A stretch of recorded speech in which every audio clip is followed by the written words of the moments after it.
do not answer to any master. They are not beholden to any corporate interest or any party boss.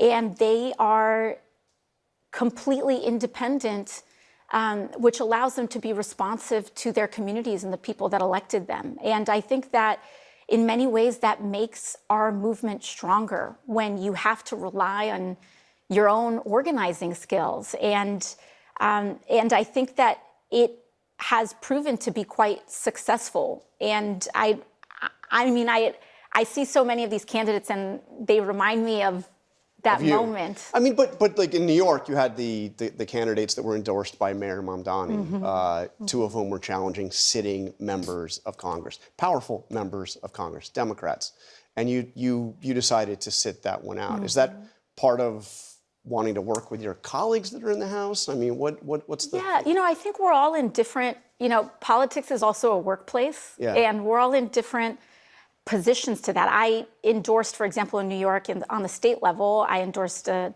slate of challengers to incumbents in the Assembly and in the Senate. Yeah, they did it was a cross endorsement.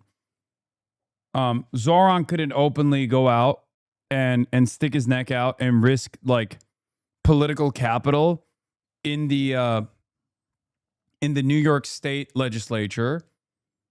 And AOC, much like many others, could not go out and endorse against incumbent Democrats.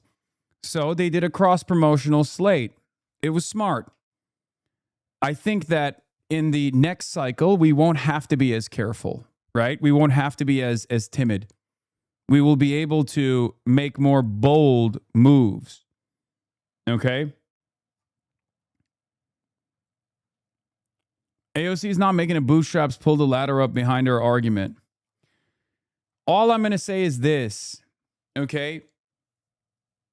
There's an attitude of how popular this movement is and how much social and political capital exists for this movement outside here in this community versus the internal calculation that elected representatives are making. You're coping? I'm not. I'm just explaining to you exactly what it is. I'm telling you exactly what it is. I'm telling you exactly what's going on. One other example I will give you is, for example, actually, I don't know how much I want to reveal about this. Never mind. I'm not. Yeah, sure. That's fine.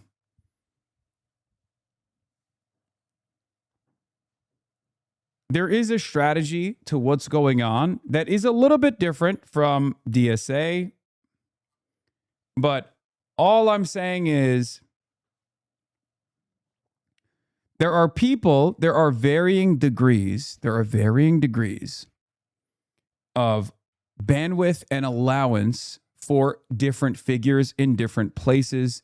Elected representatives in the House of Representatives have a different allowance, at least from their own personal calculation, than the mayor of New York has a different allowance from his own personal calculation to someone who is outside of the political arena and their calculation. Okay? The calculus is always different. I get to do whatever I want to do. I get to be as bold as I want to be. I get to push the boundaries to the best of my ability in ways that an elected representative cannot. And what's frustrating is that a lot of people don't understand that this is a broad coalition. Same with DSA, right?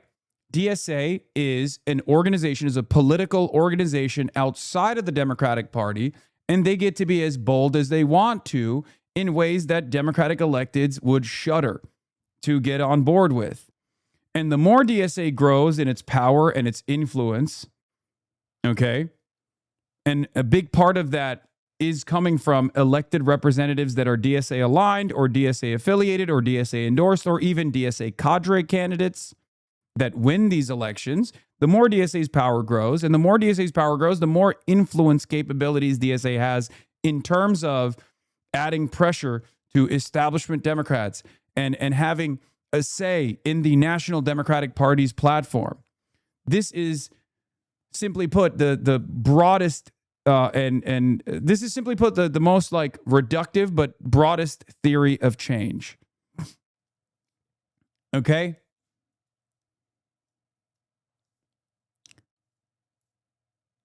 And I think because change, especially through the political arena, takes an unbelievably long amount of time, most people don't even see those changes and those shifts happening and basically take it for granted when they do happen. One example I will give you is where DSA was and where the American political calculation was in 2016 as far as like socialism goes versus where it is now in only a decade. People like myself didn't exist in 2016, although I was still doing shit, you know. I didn't have a platform. There were no robust left media outlets out there that had competitive sizes in audiences to mainstream outlets. DSA itself was numbering in the 10,000s, not the 120,000. AOC was a barista in 2016. Do you understand? AOC was a barista in 2016, not a multiple term incumbent Democratic representative and one of the most popular figures in American politics. So these changes happen over a long period of time. And a lot of people come into it at some point in the movement and just take those changes for granted. They think, of course, this was always the case. Right? That's the issue.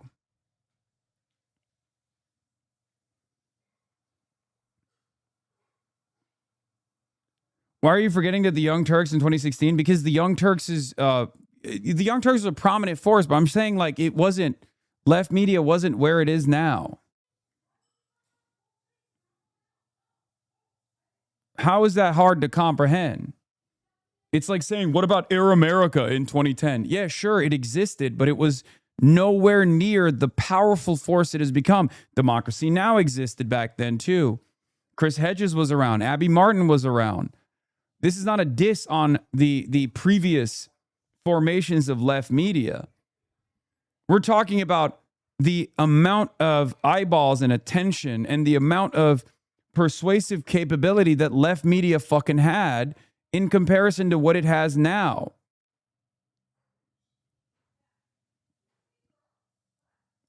And I don't work in state government, which gives me a greater freedom to be able to do that and to assess it. And I'm very grateful, you know, that we now have a progressive movement that is in large enough numbers that, you know, it used to be that you could fit 5 people in a closet, and that was the caucus, and now we've grown into quite a successful movement. And she's speaking to that change as well. She's speaking to that seismic shift and how it wasn't designed overnight. It took a decade of work.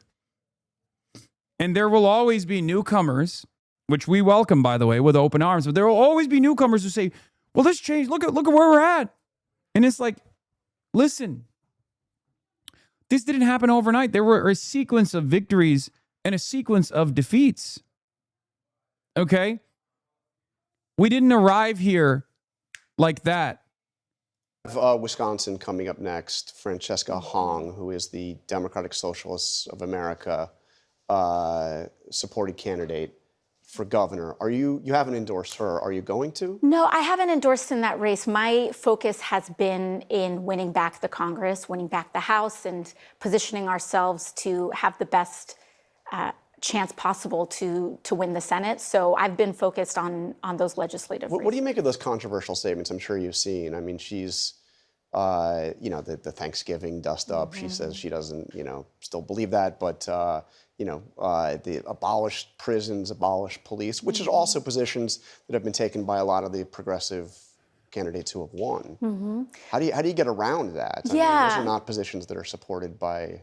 Right. I mean, I think that a lot of these races.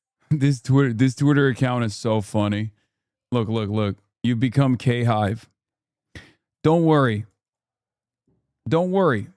One day you will also take it for granted, as you are currently. Okay? 48-month subscriber. I've seen your Twitter chirping as well. I know. You are who I'm speaking to when I say this kind of change doesn't happen overnight. Okay? This kind of change doesn't happen overnight. You say you are K-high for slightly left of center Democrats. Okay? AOC and Abdul Al-Sayed coalition probably with genociders. The problem here is you don't understand. Sometimes you got to eat shit. Okay? I do it all the time. Many of you don't recognize that in order to build a broader coalition, in order to beef up our ranks, we sometimes have to eat shit. Like, the question I have is this, right? The question I have is this. I am trying to move the needle to the best of my ability to help people reckon with the realities of genocide, to help people understand that, like, why Palestinians resist, for example, right? And as a part of that, where we're at as far as our numbers, where we're at as like mass approval, mass adoption, where we're at requires us to make these sorts of calculations. That's why I don't fault Zoran for, sitting next. It's not even electorally advantageous, Lamount. No, you don't understand it. I'm sorry, chatter. You're anti-electoralist anyway, and I don't fault you for it. You say you have a rational perspective on this. It's a bourgeois electoral system. It's a bourgeois democracy. It's going to churn out the same exact outcomes that are helpful for the bottom line of corporations, the super wealthy, the capital owners. So, of course, you're not as dialed in on the electoral aspect of this situation at all. The notion that a Barack Obama endorsement is not electorally advantageous is perhaps one of the dumbest arguments you can make. I say this as someone who's been endlessly critical of Barack Obama. You're totally ridiculous with that statement. My point is this. If you cannot recall a time when the mayor of New York or any prominent political figure would come out with a fucking video saying Benjamin Netanyahu is a war criminal and must be arrested, there's a reason for how we got here. And yes, it did take a lot of work. And yes, it did take a lot of victories and far more failures along the way. And if today you have Zoran Mamdani saying Benjamin Netanyahu must be arrested as a war criminal, tomorrow you will have the presidential candidate saying the same. And when that happens, you'll say this is not enough either. And that's fine. We need people that are even more radical, that will understands that the work continues, the struggle continues. I am one of those people as well. The only difference between yourself and myself is that I can play both sides of that aisle. I can be a lot more pragmatic than someone such as yourself. We have to be radical, but we have to be sensible. We have to be radical, but we have to be pragmatic. We have to be radical, but we also have to understand where the mass environment is, where the collective consciousness is. Because you look at the situation and you say, dude, everybody understands Israel committed a genocide. Was that the case 2 years ago? Was that the case 3 years ago? Was that the case 1 year ago? Everybody wants an embargo. It's electorally beneficial. Was that the case 2 years ago, you think? And even if that was the case, did we get anybody elected into positions of power that would actually keep pushing the needle? Many of you have criticized, many of you, radicals have criticized my participation in electoral democracy. We now have more than 8 figures that have openly signed on to sending an arms embargo to the legislature, sending an arms embargo to Israel, a commitment that is literally impossible to even broach. Some of you, unfortunately, sometimes forget object permanence almost, where you just take for granted where we're at now. You understand where we must go, and I agree with you on that, right? But you don't understand how we got here. You forget how we got here. We're talking about a pro-Palestine organizer that was literally kicked off of campus, who now represents the district that campus is in Columbia, Daria Liza Avila Chevalier. She unseated a 5-term incumbent, the head of the Congressional Hispanic Caucus. These things are pretty fucking important.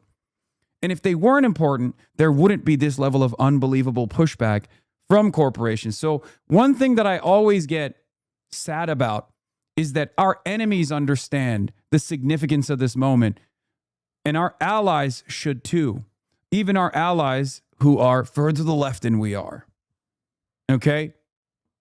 That's the saddest aspect of this, is that corporations recognize the danger of this movement. Corporations and the bosses, the party elites, the establishment Democrats, the consultants, they understand how terrifying this prospect is. The prospect of democracy, the prospect of moving the needle to the leftward perspective.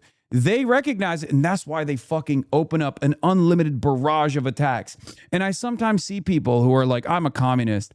And is this a psyop? Is the reason why they're trying to like shit on Hassan to psyop us into thinking that he's a radical, not realizing that from their perspective, yes, my assessment and my statements are radical. Of course. Of course they see us as radical.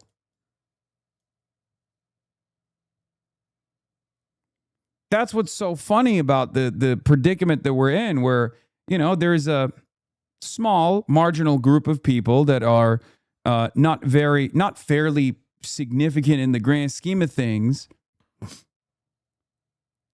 But it was this statement. But I don't want you guys to yell about this person, by the way. But he said that the reactionary mainstream media is doing its level best to trick ultras into thinking Hassan Piker is not a liberal entry as soy boy. I said, yeah, they're doing this to bait you into defending me, and not because they want someone to fucking kill me.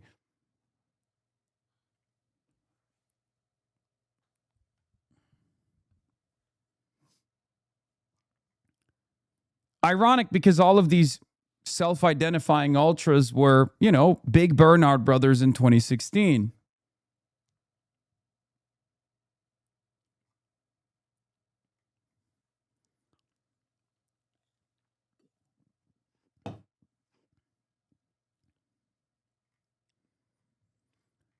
My point always is change does not come overnight. We'll keep fighting for it. You can disagree. It's all good.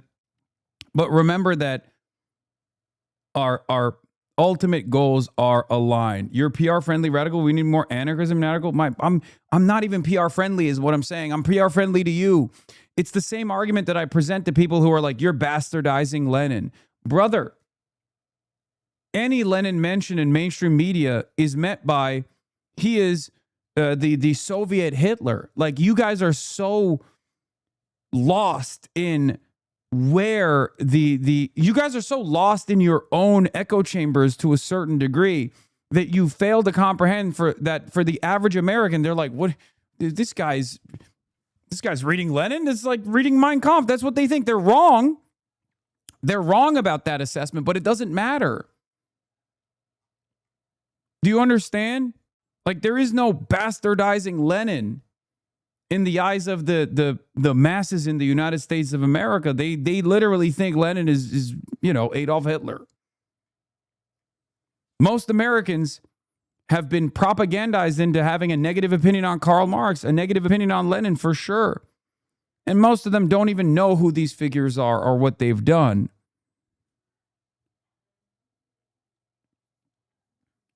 So the idea that I'm like PR friendly actually shows where you're at and how out of touch you are with not only the masses, but certainly where these corporate bosses are, right?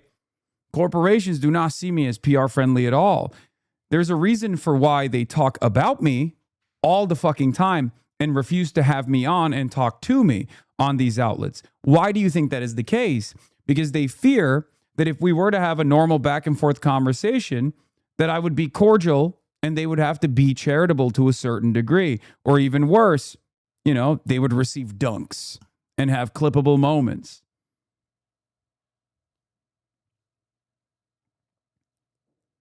Do you understand?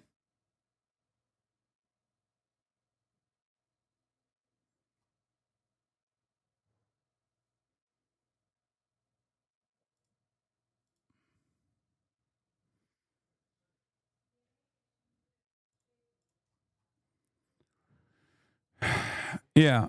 A lot of Donnie O'Sullivan says a lot of questions on the Sunday shows about Hassan Piker. Here's some extended bits in a recent interview I did with him. There's a lot of concern in media about platforming fringe figures, but given the amount of time major media invokes Piker, it does seem to me it's about timing as a proper one-on-one tough interview on a Sunday show.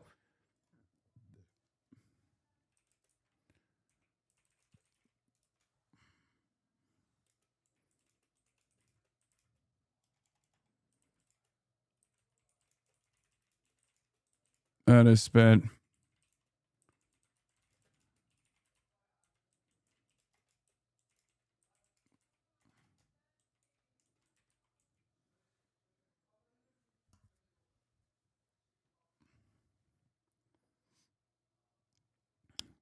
Suspicious M dash. I don't think Donnie O'Sullivan used the fucking M dash there. Yeah, I changed it from the Y to an I soundbite.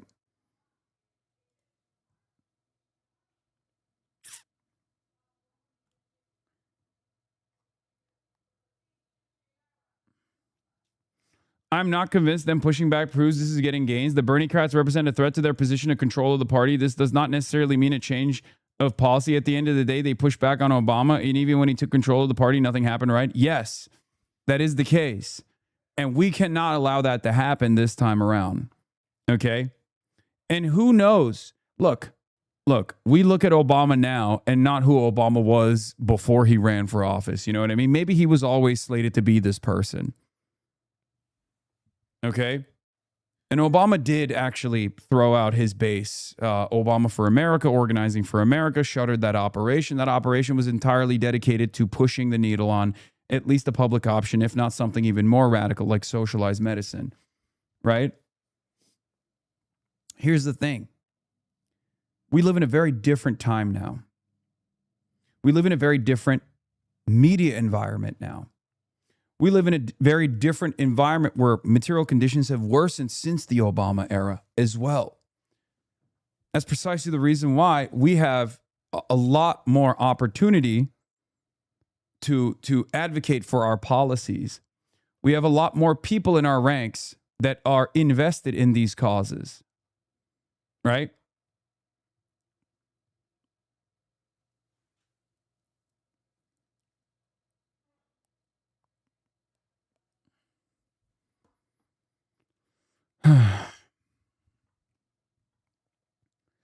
When Obama, let's say the charitable interpretation of Obama is he was a radical, and the way he presented himself was real, and it wasn't simply,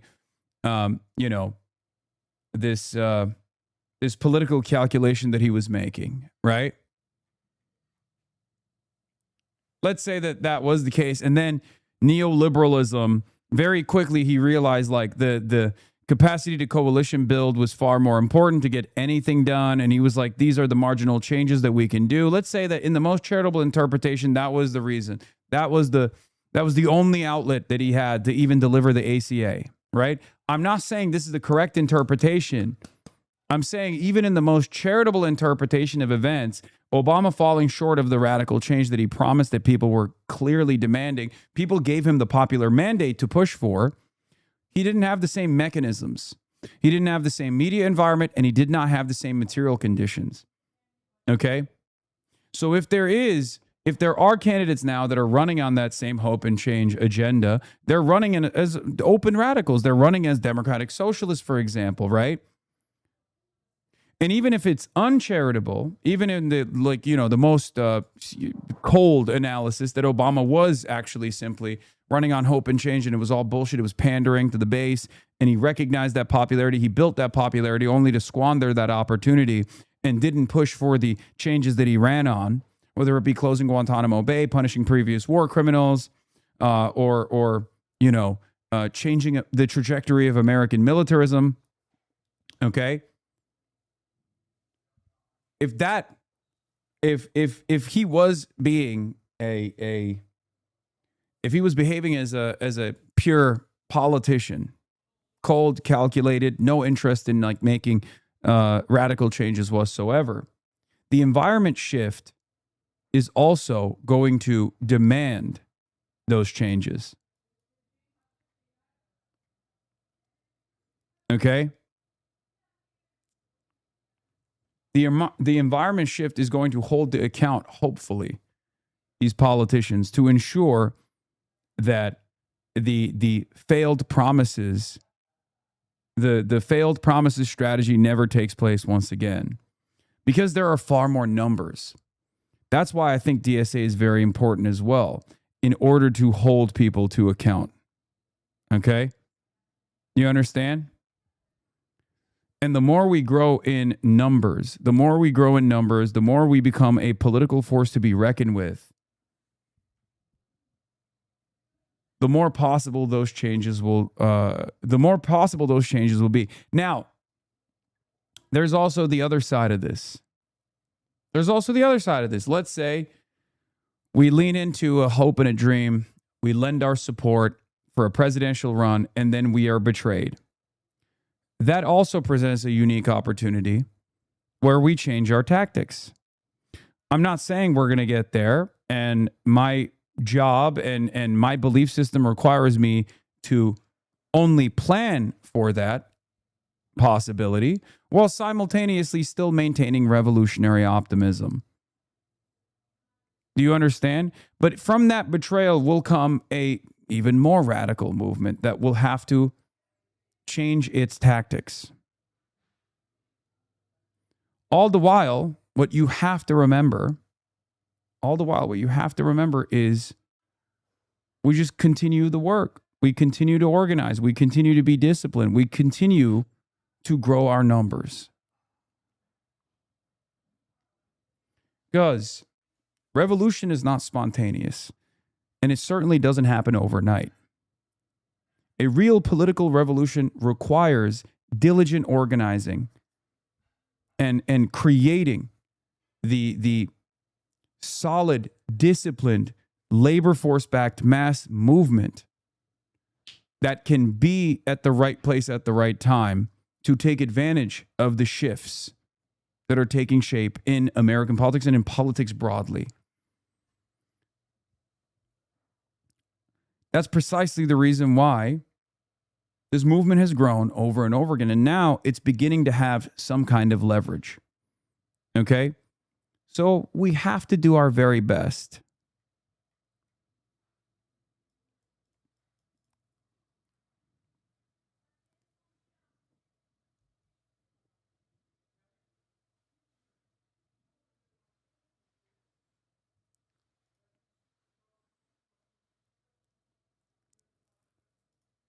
People always forget the failures that took place before the inevitable victory.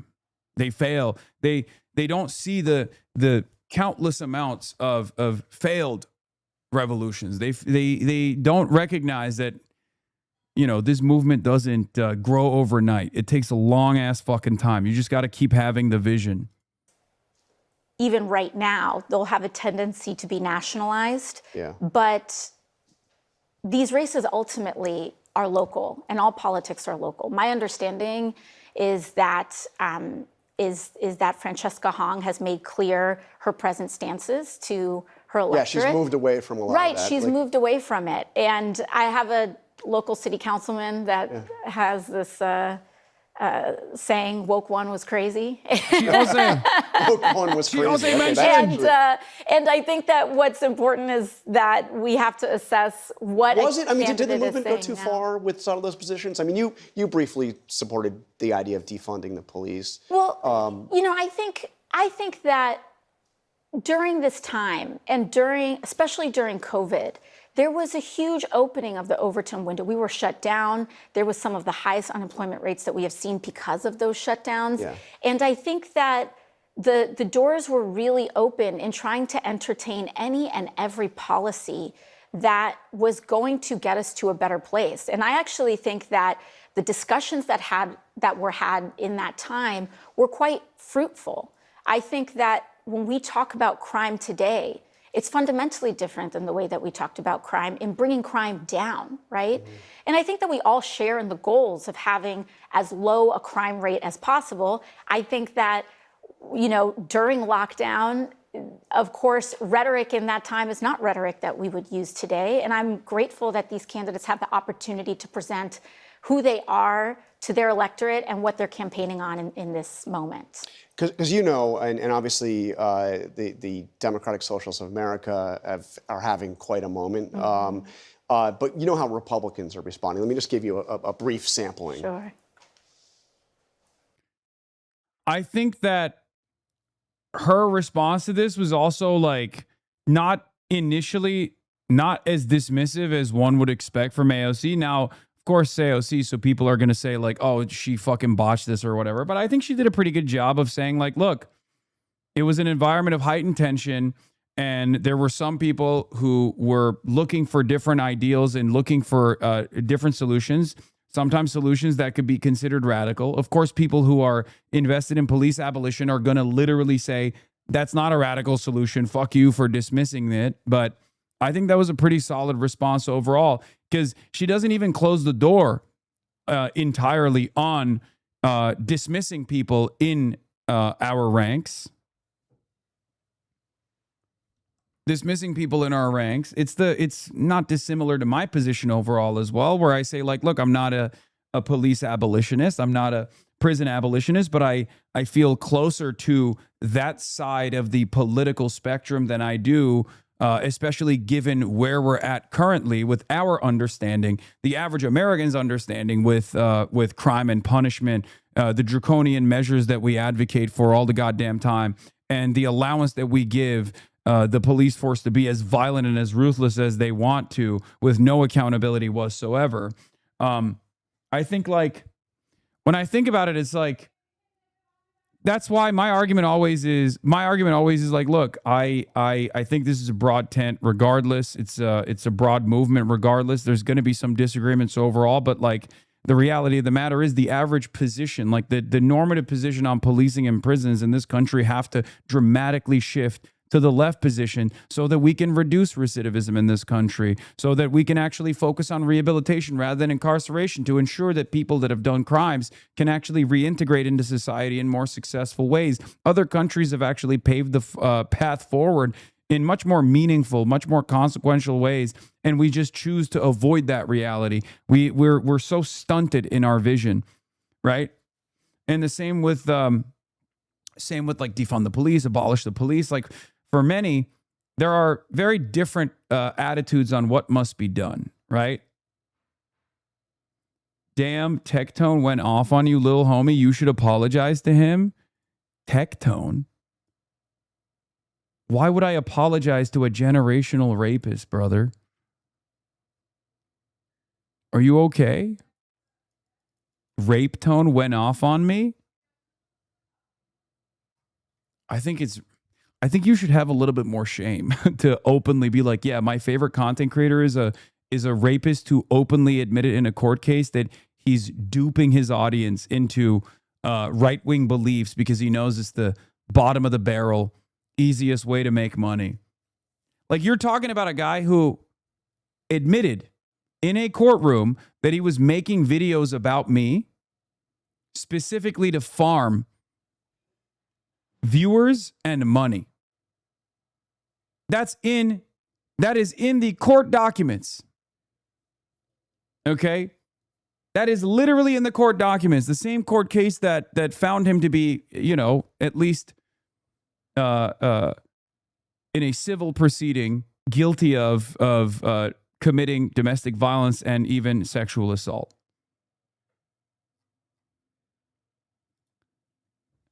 It's kind of a sad state of affairs that you're admitting that you are that malleable and you are that easily duped. But I believe in you, chatter. I believe you have the capacity to think critically, liable, not guilty. I apologize for the term I use, liable, of sexual assault and domestic violence.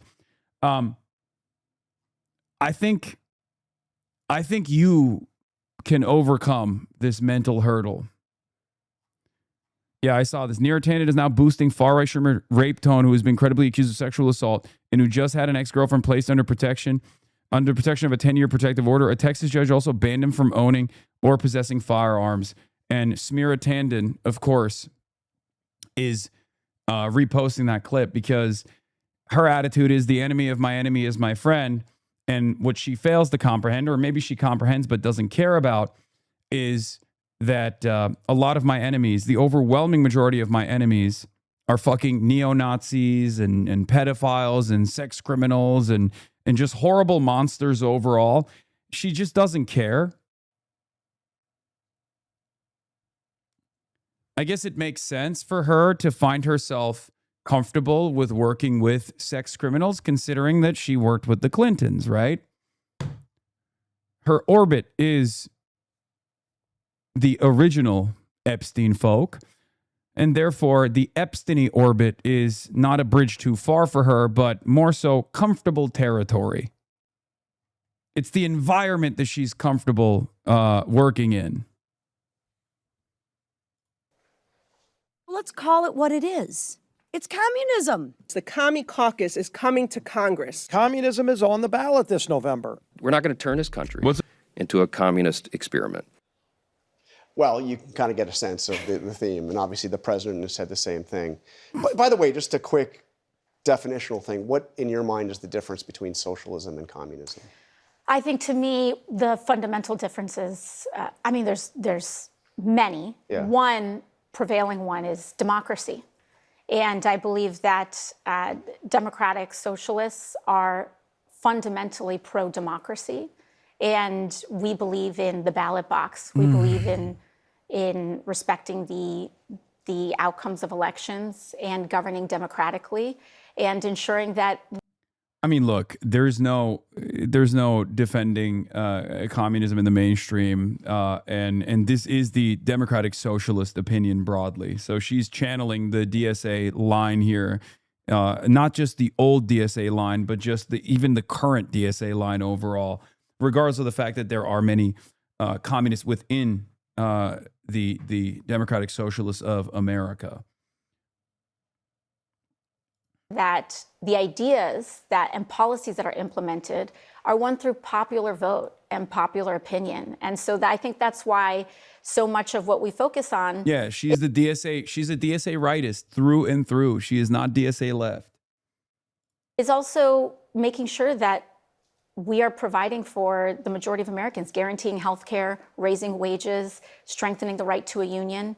And how would you answer this position? Well, I'm not an elected representative with ambitions of higher office. I have answered this question many times over.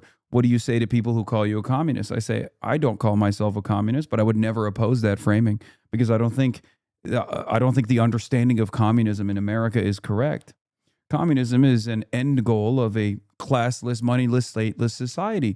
It's an evolution from our current understanding of the world. Do you feel like that's a bad way to live? Do you feel like that's a bad mode of existence? I certainly don't think so. You know, how we'll get there or how we'll achieve it, I do not know. But I don't think that's a bad end state. I don't think that's a bad evolution. It's Star Trek. It's the Star Trek timeline. Americans think communism is USSR, Eastern Bloc, repression, gulags, the Gulag Archipelago. Look at the American understanding of, and the Western understanding broadly, due to the Cold War, due to the propaganda, due to Red Scare propaganda, is unbelievably terrifying. It's like very right-wing, very reactionary. But the reality of the matter is, of course, an elected representative in the United States of America currently is probably going to shy away from this moniker overall and not waste any bandwidth trying to explain away what it means, especially because they might organically feel the same way about it. And I think that that's at its core what we're about. Are you still a member of Democratic Socialists of America? Of the New York City chapter. The New York City chapter, not the national. No. And what's the difference? So every DSA chapter is formed locally. Yeah. And so the New York City DSA chapter, those are. I'm not sure what you meant by that. Yeah. I mean, look.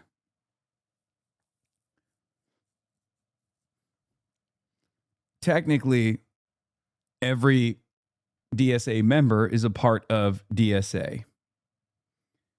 there's definitely a little bit of friction with national versus locals and with New York City DSA in general. But, you know, we hold the line, we hold it together. And I think she's, what she's trying to say, Anne, is everything okay? Okay, my mom just like dropped a bunch of glasses in the background, so I was just like, the national too far left to be generally palatable? No, I don't think the national DSA is too far left to be generally palatable, but I do think that the national platform comes from the national convention where everybody goes and votes on what the DSA's program, what the DSA's platform is going to be, and I do not oppose it. I do not oppose it at all. I'm in favor of it, even if I have disagreements. At the end of the day, look, I'm not even a DSA member, right? I'm an outsider, so I'm being very careful with what my opinions are on the matter.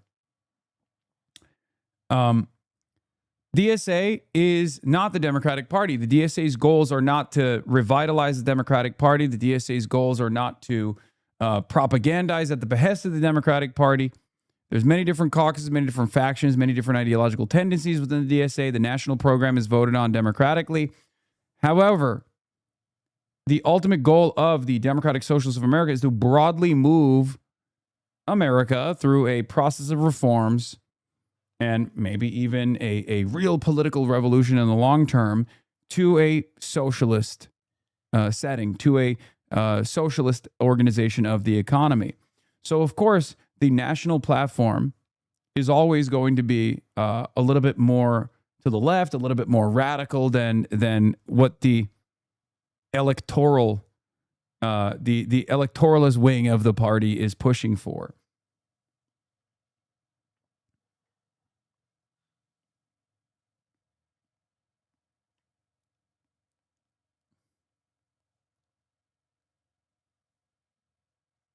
Folks that you know, it's kind of like your local union chapter. Yeah.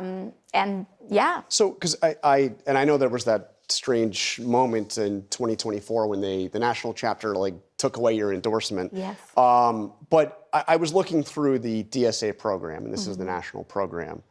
I'm sure you've seen the document. It was adopted just a few months ago.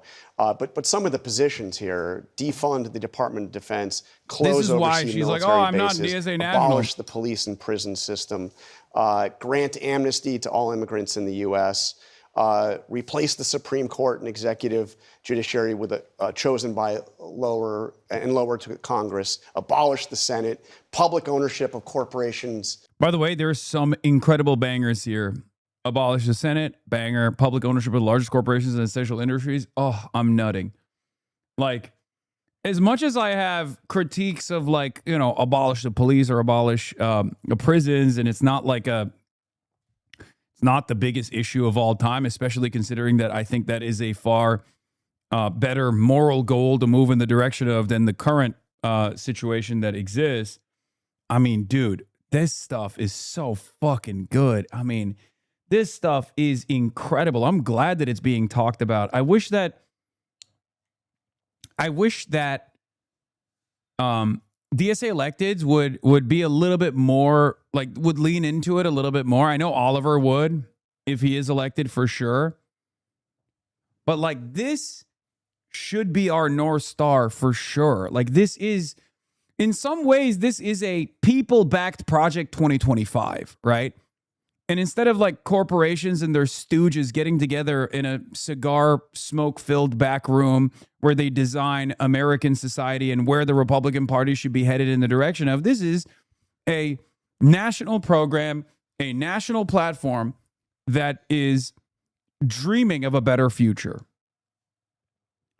And it's important for, I think, the largest advocates of this program, this platform, like myself and even some electeds, to at least start getting people to be more open-minded about it, right?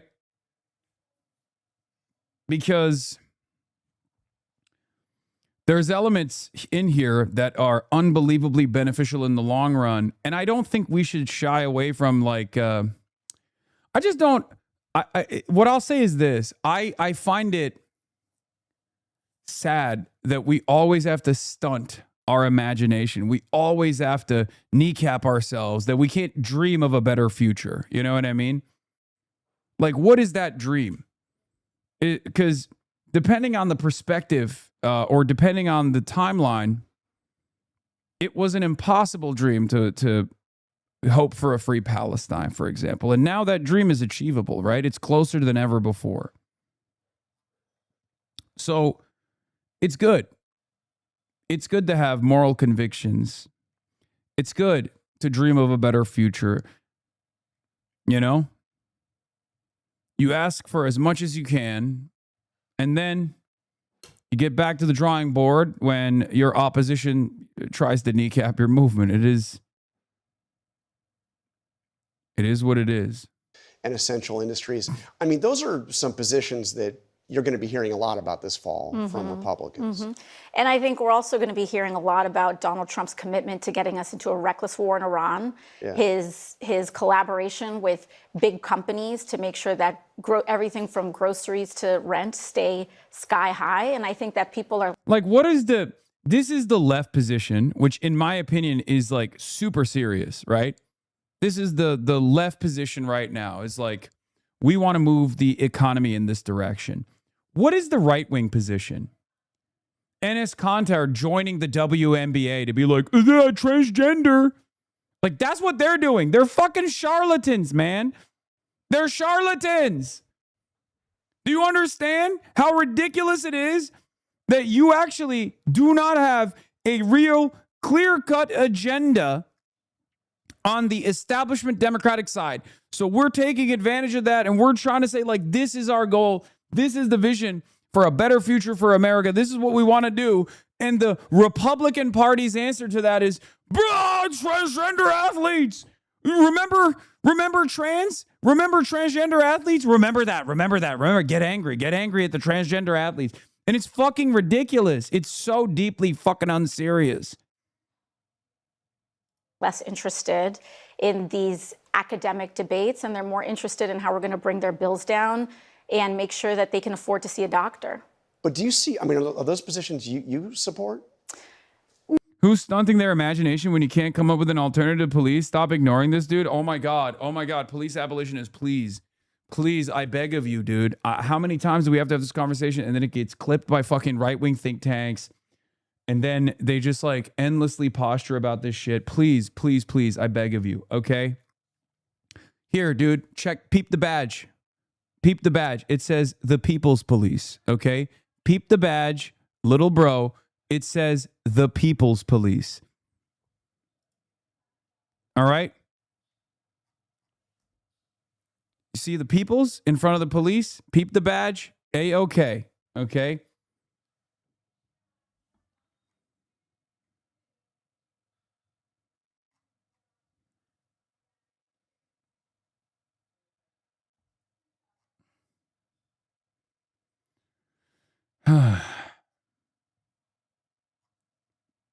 No, but I think that this is a free country. Everyone can have all sorts of beliefs and they can organize around. Yeah, peep the badge. It says the People's Police. Peep the badge. It means it's democratically organized.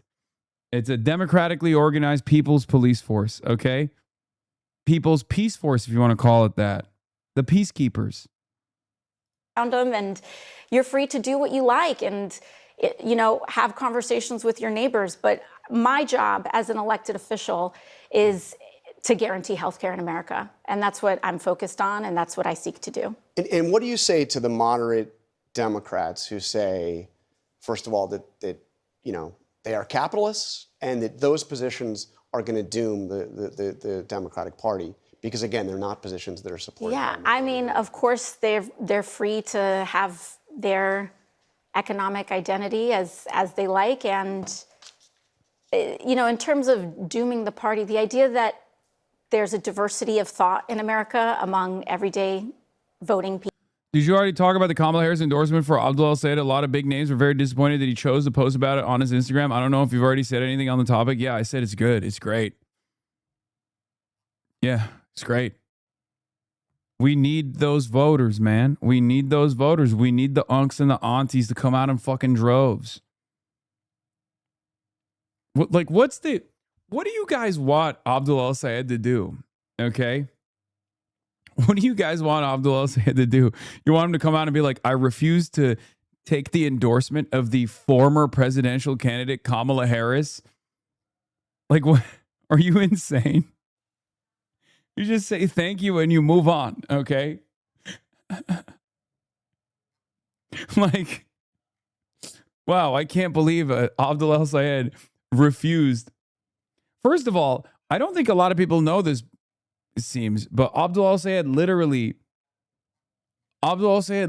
fucking already endorsed Kamala Harris. He was the first prominent Muslim figure in the state of Michigan to endorse Kamala Harris after the uncommitted movement, after the primaries. Okay? Abdul El-Sayed endorsed Kamala Harris before Haley Stevens did, 2 days before.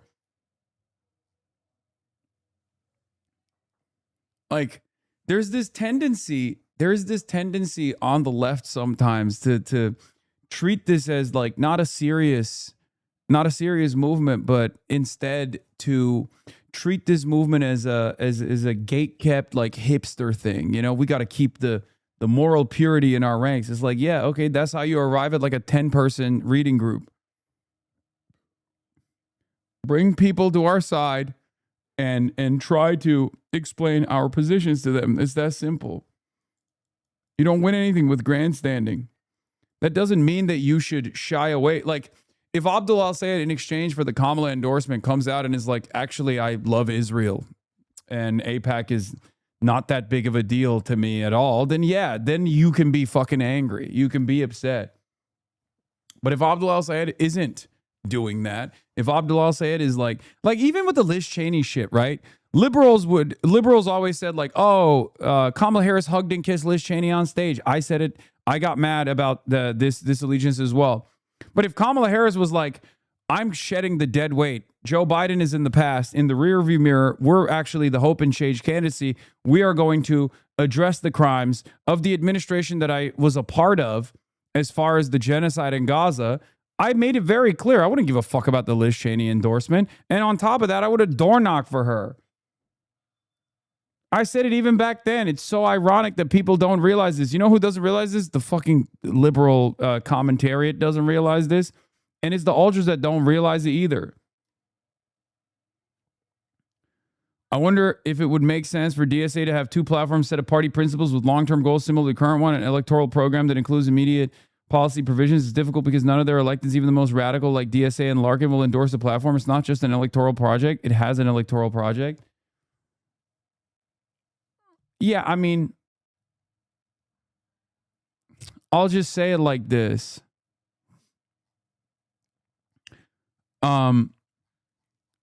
People would still probably say, well, why is there a national party platform regardless?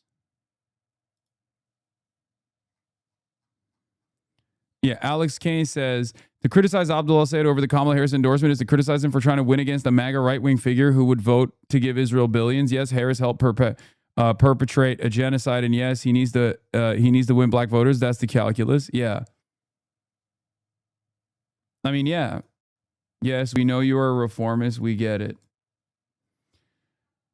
I know he's doing real politics, but the Harris El-Sayed endorsements feel unnecessary. She lost Michigan. It's not like she's a huge boost to him, and her Gaza position alienates people he needs. At this point, his task is winning over the voters who are otherwise voting for Democrats. He doesn't need to reinvent the wheel. He just needs to do fractionally as well as Jocelyn Benson is. Unifying the party around him is a big part of that. Yeah. Yeah, for sure. Hassan Piker, where has this form of electoralism brought us? This form of electoralism has brought us 120,000 dues-paying members in the Democratic Socialists of America. This form of electoralism has brought us now multiple candidates who are saying unbelievably radical things, including things that are more radical than I would say. I mean, Chris Rabb is like straight up somewhat of a police abolitionist. Like he defended that to a certain degree on the on the Scott Hannity program. I mean, these are things that were unheard of. These are things that if you were to tell me we would achieve 2 years ago, I've been looking at you like, nah, there's no fucking shot. And the alternative doesn't exist anyway. It's not like there's this robust vanguardist Marxist-Leninist party out there that's like really captivating the masses and have been able to organize outside of the electoral playing field. And I'm just like standing in opposition to that. You know what I mean? You keep saying we. Are you a DSA member or not? We is a broad statement of a broader movement of which even, ironically enough, places the ultras in it as well.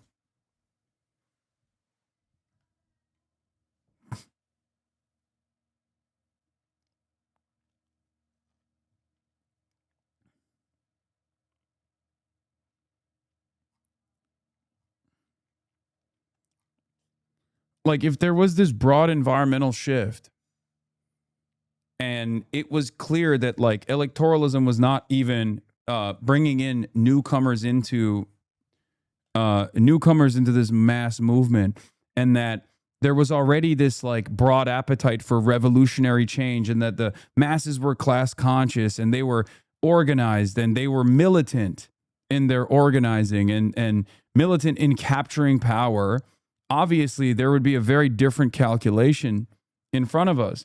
I think it just goes back to, it always goes back to like where the masses are in America. Like they're still unbelievably reactionary. They're still negatively polarized. They're still fairly antagonistic to even the term socialism broadly. So it takes a long time. We don't even have a statewide elected yet that openly says they're socialists. Abdul's not even in the DSA, right? Abdul al-Sayed says he's a capitalist. So that's for many,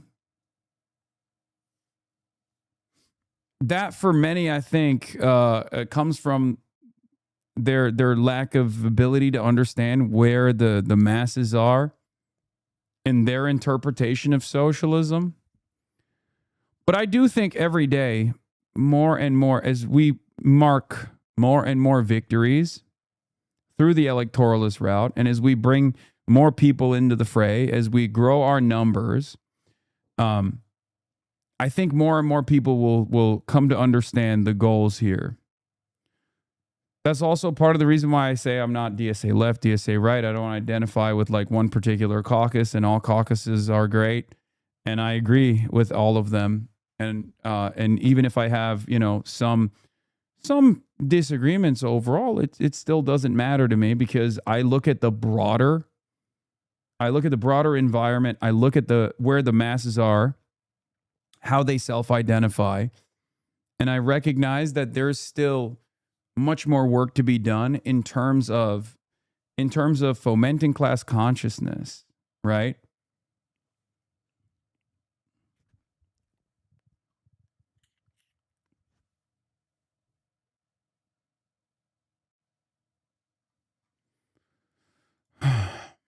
People is a fundamental fact of our country. I don't think that we should be worried about what somebody somewhere believes. I think we should be focused on what our plan to improve people's lives are. Another person who's been made an issue is Hassan Piker, who obviously endorsed Abdul al-Sayed in Michigan. You've been on his live stream, you know, at least a few times. He's somebody who said, you know, that America deserved 9/11. Now he backed off from that. Yes, yes, he's apologized. But he said a lot of controversial things. Is he somebody that should have a role in the progressive movement going forward? You know, I think what's really funny about this, by the way, because AOC has a really good answer for this, but before we even get here, what's really funny about this is like, you know, ABC asking this question to AOC when it's like the reality of the matter is, although AOC will defend me here, like even if she didn't, it's not like I go away. You know what I mean? Like, of course I have, whether people say yes or no to this question is utterly irrelevant to whether I currently have a place, whether this community currently has a place in this broad movement, right? Like, they'll say like, oh, well, like AOC will defend me on this. And I think she delivers a really great answer to this question, right? But like ultimately, ABC or CBS or the Beltway pundits and their attitude about this mass movement is utterly immaterial to where we are. Now, of course, the other side of the story is they can ask me personally, which they choose not to. But yeah, Paul Bless says, don't know who put out the memo to flip this into dismissal of cancel culture, but they cooked. I don't know who did that. But they did cook. I agree. Whoever it was, they must have cooked real hard on this. When we look at our elections that have happened, we have lost young people. Much hay was made about the fact that we lost young men in the last election.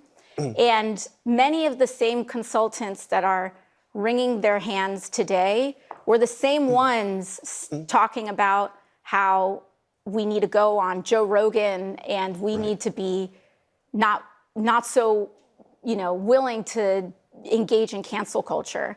And I think that the flip-flopping on this is a tactical debate that they may be having.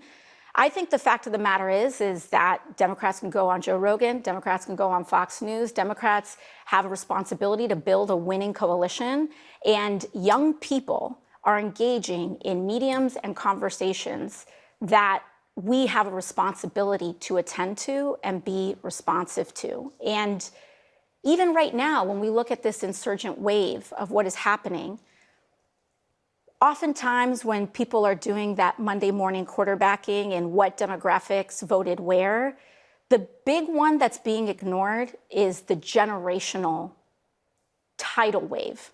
Tsunami. You see it in the polling. It is significant. Millennials are not, punk kids anymore. Yeah. We're grown adults with mortgages and kids, and that generation is starting to be decisive at the polls, and there is anger at being ignored, sidelined, having our economic futures mortgaged by the generations that came before us on everything from the economy to climate, and we're taking the reins. So we're almost out of time to get to your future. I'm sure you saw the poll in New Hampshire that had you as the leading candidate, leading choice for Democrats. First, are you going to run for president? I mean, I'm focused on winning the midterms. I'm running for Congress right now. But she didn't say no. Oop. She didn't say no. I don't know how it bows for her electoral prospects, but I love how much she just hates boomers as a political class. I mean, it's impossible not to feel that way. I mean, I'm sorry. I love my boomers in here too, but there is this, like Gen X especially, there is this like attitude. I mean, it's still class politics at the end of the day, because like it is the only generation that has benefited from a higher degree of socialization and like the beginnings of a social democratic system that was eroded, especially destroyed post Reagan, right? But like they have all of the wealth still. There are trillions of dollars of wealth currently captured in the hands of the 65-plus-year-olds, and they're fucking holding on to that shit. They got the death grip on it, okay? They got the goddamn death grip on it. Trillions of dollars of assets, of wealth, just basically waiting to go to a bunch of horrible industries that are being designed specifically to cater to these boomers, to these Gen Xers, in palliative care, in old folks' homes. These are some of the most like corrupt institutions out there too, and they're just fucking going to milk. They're going to milk the trillions of dollars of wealth that's captured in the hands of, you know, some very, very old folks.